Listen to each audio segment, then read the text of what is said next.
एक मांग उठी है कि मुरादाबाद का नाम माधवनगर हो जाना चाहिए। आपकी प्रतिक्रिया क्या है इस पर?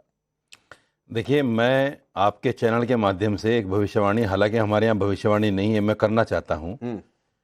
बाबा बागेश्वर की जो एंट्री हुई है यूपी में, तो बीजेपी समझो यूपी में हार गई। ये लिख लीजिए आप, क्योंकि चला है ना भविष्यवाणी करने का, ये पहली भविष्यवाणी फिर होने वाली है। अरे यार बोलने दो यार। अच्छा चलिए, नहीं आपने हमारे आतंक मत फैलाओ, वाले क्षेत्र में इंटरवीन किया है, आतंक मत फैलाओ। आतंक कहाँ फैला रहे भाई साहब? ये आतंकी तो है, बोल एक लफ्ज नहीं बोला, मैं बीच में बोल गया। अभी इलेक्शन कमीशन ने कहा था फॉल्स न्यूज मत फैलाओ, फॉल्स न्यूज मत फैलाओ। अच्छा चलिए, ठीक, अपनी बात पूरी करिए। नहीं, इनसे बुलवा लो पहले, इनको बोलने का ज्यादा है। अरे बुलवा लो, मैंने आपसे प्रतिक्रिया मांगी थी, आपने चुनाव पर टिप्पणी की, तो ये भी बोलते चले गए। नहीं, बोलना नहीं चाहिए ना। ठीक है, जब आदमी को टाइम मिलेगा। देखिए इनकी दिक्कत क्या है, जब इनको टाइम मिलता है जब तो आए शाए करते हैं ये। जब दूसरा बोलता है फिर इनको याद आता है, ओहो ये तो बात मैंने कही नहीं, ये और बोल देते हैं फिर। ये दिक्कत है। अच्छा चलिए, पर्सनल डिबेट शुरू होने दीजिए। अपने टर्म में अच्छा बोलिए। रशीद जी, मुरादाबाद का नाम माधवनगर, आपका रिएक्शन? देखिए बात सुनिए, किसी भी जगह का नाम बदल दीजिए, और बदलते जा रहे हैं, बदल भी रहे हैं, लेकिन अगर इससे लोगों को रोजगार मिल जाता हो, महंगाई कम हो जाती हो, ये जो हाय हाय हो रहा है सब जगह, अगर ये कम हो जाता हो तो करो, सबका नाम बदल दो। मैं तो ये कहता हूं साजिद रशीदी का भी नाम बदल दो, अगर लोगों को बदलना शुरू किसने किया? ये खेल शुरू किसने किया? मुझे बताइए। शाहजहां ने अपने बेटे मुराद के नाम पर इसका जगह बदल दिया। मुझे बताइए बदलना शुरू किसने किया? अभी सत्य वापस आना चाहिए। क्या दिक्कत है? इस देश का इतिहास यदि लोगों को मालूम ही नहीं चलेगा, लोग तो क्या कहेंगे? आप आतंक कहेंगे? क्या कहेंगे? लोगों की नजर बट्टू ऐसे आतंक मत के अंदर आतंक चाहिए। आप क्या जानते हैं माइनॉरिटी को परिभाषा क्या हो जा रहा है? उनको या तो ये कह दीजिए कि इस मांग के उठने के बाद रशीदी साहब आपको दर्द हो रहा है। अरे आप इनसे ये कहिए ना, और उस दर्द पर, जख्म पर इन्होंने नमक छिड़क दिया। हाँ चलिए, ऐसा ही है, ठीक है। आप खुश हैं? नहीं, मैं खुश नहीं हूं। मुझे मैंने सिर्फ आपसे आपका रिएक्शन पूछा था, आप पॉलिटिकली बात करने लगे। पांडे जी, एक आम नागरिक के तौर पर पांडे जी, मैंने आपकी प्रतिक्रिया जाननी चाहिए। पांडे जी, मुझे दर्द हुआ इस पर, और इन्होंने जख्मों पे नमक रख दिया। आगे नहीं, आगे प्रतिक्रिया दीजिए। तो आप बोलिए नहीं सहमत है, या तो आप सहमत है या तो नहीं सहमत है। अफसोस ये है कि बजाय आप उनको मना करने के, नहीं मैंने उनको रोका। नहीं रशीदी साहब, मैं बिल्कुल बहुत ज्यादा नहीं रख दिया। ये मैंने उनकी बात कही है, ये मेरा विचार नहीं है भाई। ये मैं रशीदी साहब आपको क्लियर कर दूं मेरे भाई, ये आप ही की सोच है। नहीं, मेरी सोच नहीं है। मैं फिर क्लियर कर रहा हूं, ये मेरी सोच नहीं है, बिल्कुल मेरी सोच नहीं है। अब मुझे बोलने देना। हाँ चलिए, बोलिए। बिल्कुल, आचार्य विक्रमादित्य जी आप बीच में नहीं आएंगे, बोलिए। मेरा कहना सिर्फ ये है, देखिए नाम बदलने से कुछ, नाम में क्या रखा है? बहुत बड़े विद्वान ने, शेक्सपियर ने कहा है, नाम में क्या रखा है? नाम में कुछ नहीं है। आप अगर उसको माधवनगर कर देंगे, वो पीतल नगरी है, जिस चीज से वो जानी जाती है, जिस तरह का कारोबार वहां चलता है, उस कारोबार की आज पोजीशन क्या है, इसके लिए सोचा बागेश्वर धाम के इस नन्हे बालक ने? ये नन्हा बालक कहीं भी कुछ भी बोलता है जाके। अच्छा, समझे? अपने आप को बाबा कहलवाते हैं, आप भी इनको बाबा, हालांकि ये बार बार कहते हैं कि मैं बाबा नहीं। मैं कह रहा हूं कि आप चिढ़ रहे हैं। नहीं, मैं चिढ़ नहीं रहा हूं। नहीं, आप चिढ़ रहे हैं। अगर आप नहीं चिढ़ रहे होते तो बाबा बागेश्वर को बालक नहीं आप कह रहे होते। आप चिढ़ नहीं रहे होते रशीदी साहब, तो बाबा बागेश्वर को बालक नहीं कह रहे होते। मैंने नन्हा बालक कह दिया, आप चिढ़ गए। नहीं, मैं बिल्कुल नहीं चिढ़ा। शक्ल देखो, मैं किसी साधु संत को लेकर आप इस तरीके की बातें करिए, मैं इंडोर्स नहीं करने वाला। देख लो ना, बाबा बागेश्वर को इस देश का एक बड़ा तबका संत मानता है, साधु मानता है, उनको सुनता है, उनको फॉलो करता है। और मैं चाहता हूं कि किसी भी फेथ का सम्मान होना चाहिए। पांडे जी, किसी मैं फेथ पर नहीं कह रहा हूं, मैं नन्हे बालक को कह रहा हूं। अच्छा, नन्हा बालक फेथ थोड़ा ही है। अब अजय गौतम जी आप बताइए, मैंने इनसे पूछा था कि मुरादाबााद का नाम माधवनगर कर दिया जाए, तो ये कह रहे हैं नन्हा बालक। अब ये चिढ़े नहीं है? नहीं, देखिए कि ये सामान्य प्रतिक्रिया है। देखिए भगवान कृष्ण नन्हे बालक थे जब उन्होंने 8 राक्षसों का वध किया। बाबा नन्हे बालक थे, बाल रूप में किया।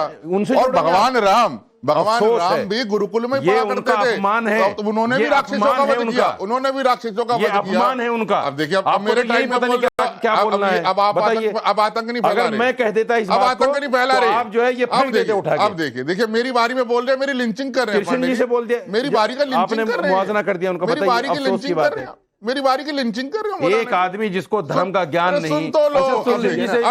अब देखिए, आचार्य विक्रमादित्य ने बोला तो आपको दिक्कत हो गई, आप अजय गौतम के बीच में बोल रहे हैं। इनकी बात पे दिक्कत हुई। अरे तो उन्हें भी आपकी बात पर दिक्कत हुई थी। अरे मैंने आचार्य विक्रमादित्य को भी इसी तरह आपकी बात पर दिक्कत हुई थी। सुनिए अजय गौतम जी, सुनिए ना रशीदी साहब, सुनिए मेरी बात तो देखिए, उसकी हमने अरे भाई देखिए, अब ये क्या आतंक है भाई?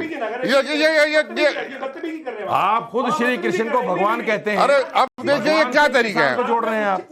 पांडे जी, मैं एक मिनट आचार्य जी, एक सेकंड। और जो माधवनगर करने की बात है, हम लोगों का ऐसा मानना और प्रस्ताव है, इस देश में जो भी नगर जिसके बाद में बाद लगा हुआ हो या गंज लगा हुआ हो, तमाम के तमाम बदलने की आवश्यकता है, क्योंकि कहीं ना कहीं ज्योतिष शास्त्र न्यूमरोलॉजी के अनुसार ये जितने भी ऐसे नाम लगे हुए हैं जहां थोड़ी सी एक मनुष्यत सी झलकती है, उसको तुरंत बदलने की आवश्यकता है, ताकि राष्ट्र में एक नई ऊर्जा का निर्माण हो। जैसे भी बार बार बात आ रहा था इलाहाबाद, इलाहाबाद नहीं है, वो प्रयागराज है।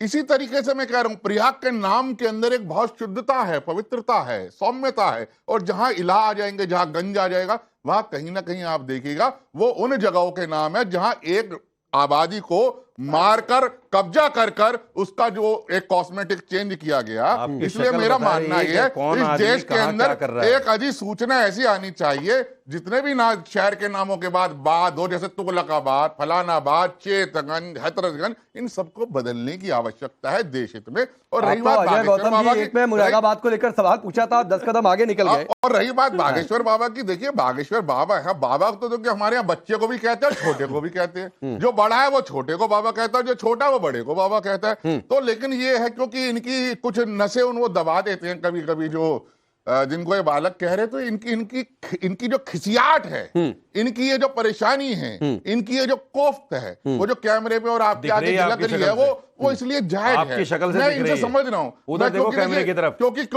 अब से पहले 65 साल तक इन्होंने वो सरकारें देखी जिन्होंने ये कहा, इन्होंने अब तक वो सरकारें देखी जिन्होंने ये कहा कि देश के पहले संसाधनों पर मुसलमानों का हक है। पहली बार ये देख रहे जो कहते हैं देश के संसाधनों पर सबका हक है, यही नहीं पता। उन्होंने कहा कि अच्छा, मैं आगे बढ़ रहा हूँ, रुकिए रशीदी साहब। आचार्य विक्रमादित्य जी, इसके बाद शाहिद भाई आपके पास आऊंगा। आचार्य विक्रमादित्य जी, अगर साजिद रशीदी जी सिर्फ मैंने प्रतिक्रिया पूछी थी उस पर चढ़ गए, इसके पीछे की वजह आपको क्या लगती है?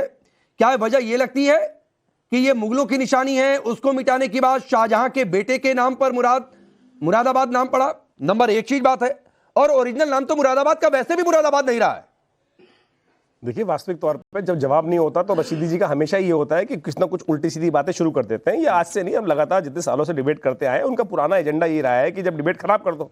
आज वास्तविक तौर पे देश में जो स्थिति बना रखी है इन सब लोगों ने, और लगातार बनी रही आजादी के बाद से, जब आजाद हुआ था देश में, ये सोचा था लोगों ने कि हम पूरा जो पुरातन भारत था उसको नव जीवन संस्कृत करेंगे, नव जीवन देने का प्रयास करेंगे, ये उद्देश्य था। और यही वास्तविक तौर पर जब हुआ नहीं तो लगातार ऐसी सरकारें आती रही कि उन्होंने जो अपीजमेंट की पॉलिसी लेकर, अपीजमेंट जब इस तरह से तुष्टीकरण का खेल करता रहा। मुझे एक बात बताइए भाई, आक्रांता रहेंगे कि नहीं रहेंगे? आप मुगलों को अपना बाप कब तक मानते रहेंगे? आप मुगलों को अपना बाप कब तक मानते रहेंगे? मुगलों को अपना अनुयायी, मुगलों के अनुयायी है मुझे बताइए। सनातन को वास्तविक तौर पर समझाने के लिए आपको अलिफ बेत बंद करना पड़ेगा ना। अलिफ बेत जब तक पढ़ते रहोगे तो सनातन नहीं समझ पाओगे। आप कोशिश ये करो, पूजा सनातन में नहीं, आप मूर्ति पूजा करवाते हो। आप उसके लिए आप पढ़ने जाओ ना, अलिफ बेत पढ़ने के बाद थोड़ी करोगे भाई। मूर्ति पूजा करवाते हो। सनातन कहां से नाम ले आए उसका? अरे भाई सनातन कहां है वो हिंदू धर्म कह सकते हो आप उसके लिए पढ़ने जाना पड़ेगा ना।